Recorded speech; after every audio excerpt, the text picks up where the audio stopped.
Okay, here's a serious video on how to reach Nirvana. Okay, let's take this watch. Let's say it's $1 billion watch.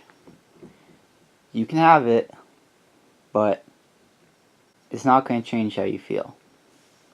And you will have huge social status, but people won't view you any differently. People will give you a lot of compliments for it, but it will be for the watch, not for you. All of the girls will like you, but it will be superficial and fake, because they'll like you for the watch, not for you. Now let's take a car. Okay, everyone wants a nice car.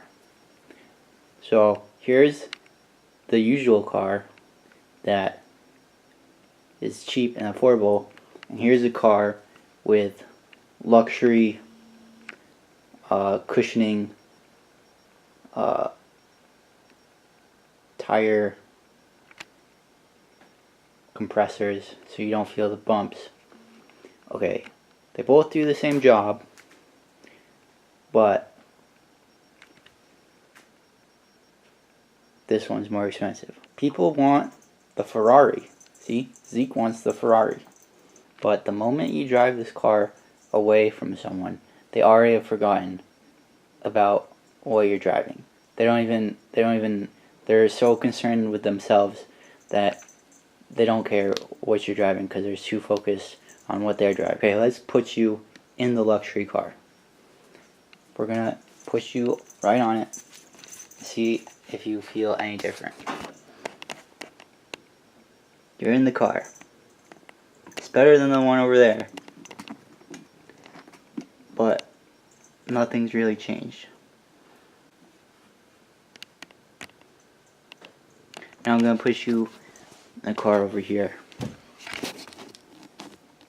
It's like the same exact thing. Okay, the new Spider-Man Sony exclusive is coming out, and you're super hyped for it. But you want to buy a game that's very similar to it and see if it'll really bring you happiness. You get the game, or you get the game that's similar to it, or I guess you could just get the game, but it's not out yet.